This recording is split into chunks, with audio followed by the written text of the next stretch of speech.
On commence un petit peu peut-être comme d'habitude par les forces en présence. Oui, on récupère les suspendus. On récupère probablement aussi Teddy comme apte à être dans le groupe. Donc c'est plutôt une bonne nouvelle. On est en avance par rapport au calendrier que nous nous étions fixés. Et voilà, par rapport à l'ensemble des disponibilités, on est content d'avoir plus de solutions maintenant. Quelle a été un petit peu j'allais dire l'ambiance, mais enfin surtout aussi les discussions que vous avez pu avoir, parce que clairement vous êtes dans une phase négative en termes de résultats, ça, Oui. on ne va pas se mentir. Comment c'est vécu à l'intérieur du groupe et quels sont un peu les messages au niveau du staff que vous essayez de faire passer pour ne pas tomber dans une certaine forme de sinistrose, quoi. Non, on n'est pas dans un schéma ultra négatif. On essaie de déterrer les éléments qui sont essentiels et il y a des fondamentaux qu'on n'a pas réussi à gérer au mieux et sur lesquels on doit s'améliorer. Il y a notamment toutes les phases qui concernent les transitions autour des coups de pied arrêtés qui nous coûtent beaucoup de choses, qui sont on pourrait dire des détails, au final non, c'est des trucs, c'est des bases, c'est du fondamental. Et donc on doit être simplement plus hargneux, plus rigoureux, plus discipliné sur ces moments-là. Qui nous font perdre la petite marge qui avant était positive et maintenant est négative. On perd tous les matchs sur des petites marges et c'est à nous d'améliorer ces phases de jeu qui nous permettraient de basculer au-delà de la ligne et de prendre des points. On n'est pas à grand-chose à chaque fois, mais malgré tout, c'est un signe qu'il y a des choses à modifier, des éléments sur lesquels il faut mieux travailler ou avoir plus d'implication et plus de rigueur.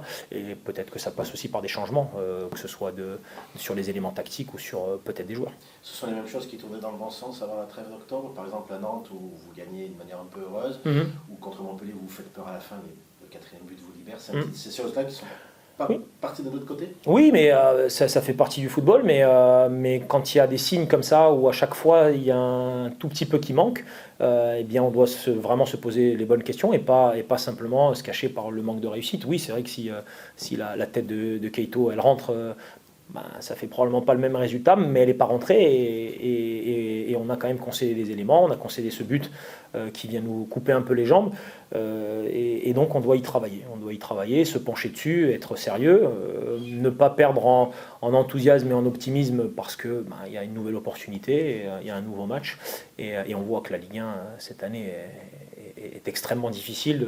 On est tous resserrés, le championnat repart presque de zéro, j'ai envie de dire, tant la distribution de points est égale entre beaucoup d'équipes. Et donc voilà, remettre ça sur de l'analyse et sur l'action que l'on doit mener pour répondre. Pareil est marqueur, Lucas, de cette phase difficile. Le fait que vous n'ayez inscrit que 2 buts depuis le retour de la trêve internationale, il y a un souci d'animation offensive aussi. Bon, on manque de réussite, mais ça fait partie des éléments. Non, il faut qu'on ait un volume plus important d'éléments offensifs. Alors on a joué aussi des équipes en composition un peu différente. On a joué face à des systèmes à 5 sur certains moments sur des positions relativement basses, notamment ce match d'Auxerre ou ce match contre Toulouse qui sont des équipes qui ne concèdent pas énormément de choses. Donc c'était un petit peu nouveau pour nous et on essaie de chercher les solutions pour répondre. On va de nouveau jouer contre une équipe qui joue à 5 de manière très compacte et amener des solutions peut-être différentes de celles que l'on a pu observer sur d'autres matchs. Mais c'est aussi une découverte de notre effectif et de toutes nos ressources, parce qu'il y a pas mal de joueurs qui n'avaient pas joué auparavant et on découvre aussi ce qu'ils sont dans des moments un peu plus difficiles. Et on va apprendre et progresser de tout ça. Par rapport à cette configuration différente de l'adversaire d'un match à l'autre, c'est aussi une manière pour toi de jauger la capacité d'adaptation de tes joueurs, puisque c'est un groupe qui est encore en construction. Oui, tout à fait. C'est pour ça que parfois il faut du temps pour résoudre certains problèmes. Et les problèmes tactiques, notamment sur l'animation offensive, ils existent par rapport à ce schéma-là. Mais nous travaillons pour trouver les solutions, pour créer les automatismes chez les joueurs aussi, pour débloquer ce genre de situation. On avait instinctivement trouvé un schéma qui fonctionnait relativement bien par rapport aux adversaires qui étaient à 4. Eh bien, il faut travailler pour trouver la clé sur d'autres organisations. Je pense qu'on s'en rapproche.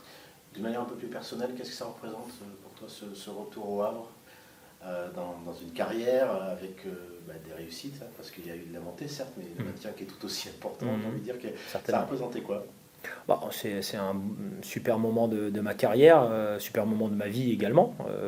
Et Donc dans ce sens-là, je serais heureux de revenir au Stade Océane, où j'ai de bons souvenirs, où j'ai de très bonnes relations aussi, et je serais content de pouvoir revoir beaucoup de personnes que j'ai côtoyées et que j'ai beaucoup appréciées. Donc ça sera un moment, on va dire, avant le match relativement sympa. Par contre, le match est tellement important pour nous, mais comme pour les Havrais, qu'il faut complètement mettre de côté cet élément personnel, parce que faut qu'on laisse la place aux joueurs et au match de s'exprimer. C'est plus de l'ordre de l'anecdote. Malgré tout, sur un plan plus personnel, on imagine que c'est des matchs qui sont différents par rapport aux autres à préparer. Comment on fait pour faire abstraction justement de cette dimension personnelle, parce qu'il y a de l'humain qui rentre aussi en compte dans tout ça. Certainement, mais après, bon, maintenant j'arrive à faire quand même bien la part des choses par rapport à ces moments-là. Et il y a des moments pour tout, pour laisser place aux émotions. Puis après, il y a surtout un match à préparer. Il est vital pour nous, celui-ci, surtout dans le contenu qu'on doit amener. Et puis essayer de récolter des points, ça c'est certain. Et c'est pour ça que je pense que dans ce contexte-là, il est encore plus facile pour moi de se concentrer vraiment sur l'essentiel, qui est ce qui se passera sur le terrain, et d'aider les joueurs à être le plus performant possible. Mais voilà, ça reste, on est des êtres humains, et effectivement que les émotions comptent, et quand elles ont été excellentes, c'est d'autant plus plaisant. Quel regard tu portes justement sur la dynamique de cette équipe, de votre futur adversaire, et puis de ses qualités, de ce qu'elle montre depuis le début de saison? C'est une équipe qui a été capable de livrer certaines très bonnes performances, pas forcément tout le temps récompensées, qui aujourd'hui est bien organisée et qui arrive à maîtriser le système qu'ils utilisent. Et je pense que la victoire contre Montpellier leur a fait beaucoup de bien, surtout au niveau mental. Donc voilà, c'est une équipe combative qui a des qualités pour pouvoir surprendre à n'importe quel moment.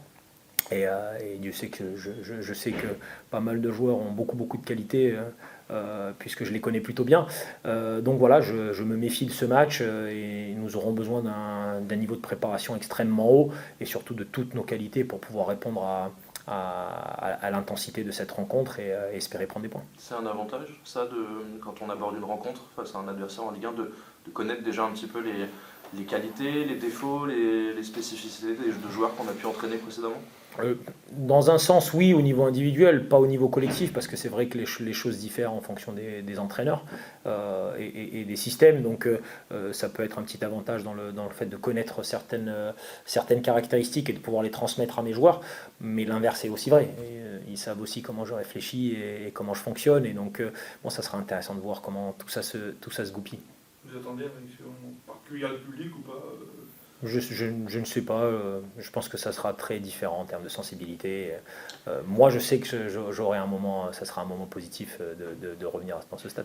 Une question un peu particulière, les supporters se la posent beaucoup, et nous aussi forcément, par rapport au statut de Gabriel Moscardo, qui n'a pas encore eu de temps de jeu, peut-être pour des raisons évidemment tactiques, personnelles. Quel est son statut un petit peu aujourd'hui? Parce que c'est vrai que beaucoup ont joué, on avait même vu Bamba rentrer, je ne sais pas si c'est le même profil, mais il a peut-être été préféré à lui, à Toulouse. Qu'en est-il de son statut et de sa présence à Reims? Alors Bamba est totalement en profil différent, c'est un profil très défensif, et effectivement quand on était derrière au score, ça semblait plus logique de le faire rentrer. De manière générale, il est juste dans la lignée des joueurs de profil Valentin Atangana ou Amadou Koné. Il est dans cette concurrence-là. Il a été pénalisé par sa blessure très tôt sans avoir fait vraiment de préparation. Il a aussi un côté adaptation à la Ligue 1 et à l'intensité des duels et de l'espace qui est disponible. Il le sait, on en parle souvent, et donc on essaye de progresser sur ça. Il fait beaucoup d'efforts pour y arriver, et pour nous c'est une ressource, même s'il n'est pas encore apparu. Aujourd'hui, ça représente une ressource pour le club. Parce qu'on a lu pas mal de choses cette semaine, vrai, on ne sait pas si c'est vrai, si c'est faux, comme quoi le PSG, mécontent de son temps de jeu, envisagerait éventuellement de casser son prêt. On imagine aussi que de ton côté, même si c'est un jeune joueur, comme tout joueur qui ne joue pas, il y a aussi une impatience à gérer. Comment on fait dans ces cas-là? On discute, c'est vrai qu'on a échangé après la rencontre, on a échangé également avant.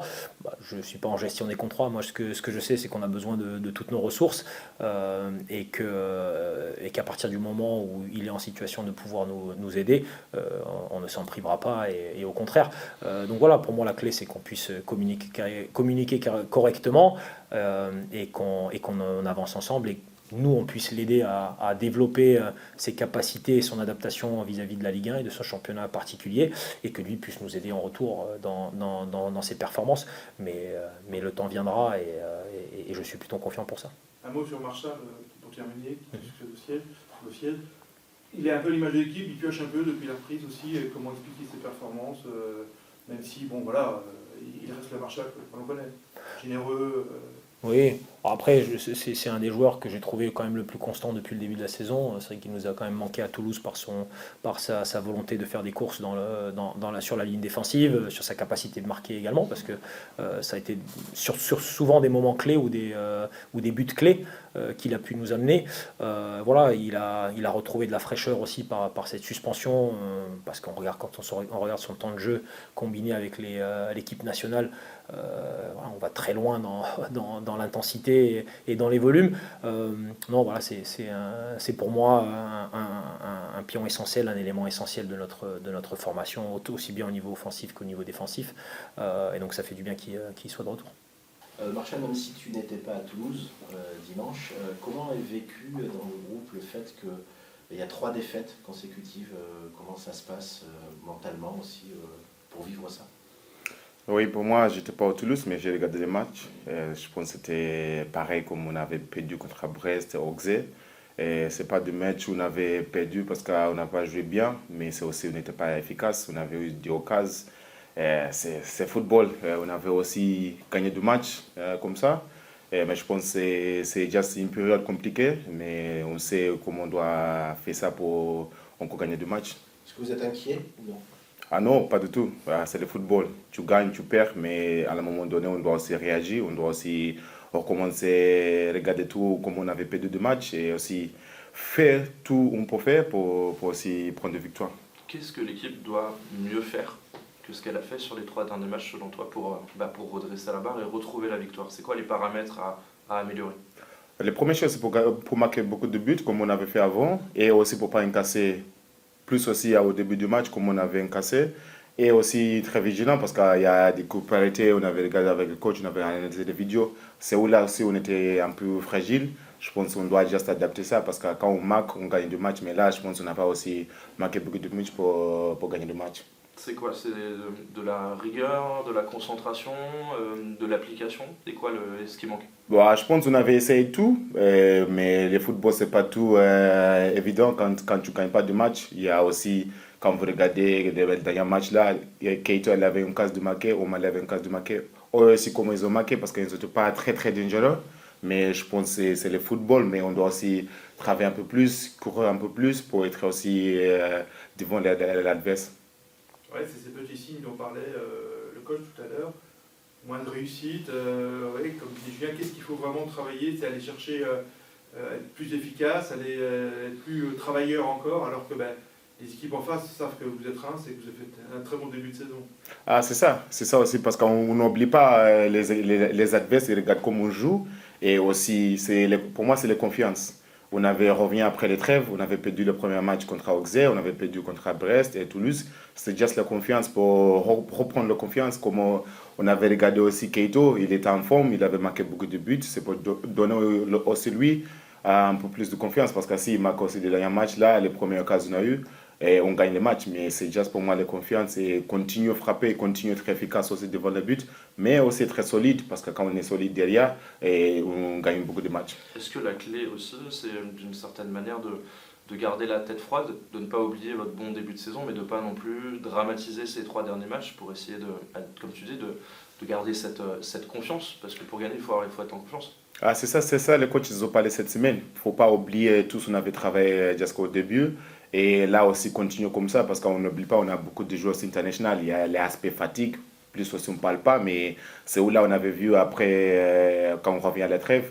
Mais c'est aussi, on peut regarder tout ce qu'on avait fait. Et aussi, on avait aussi besoin de suspension de les titulaires. Et on manque aussi de jouer avec des blessures. C'est aussi ça a peut-être déséquilibré l'équipe, mais on doit continuer le travail. Plus personnellement, justement, tu viens d'en parler. Est-ce que ça t'a fait du bien de te reposer un peu? Parce que tu joues beaucoup à Reims, mais également avec le voyage au Zimbabwe où tu joues 2 fois 90 minutes en général là-bas.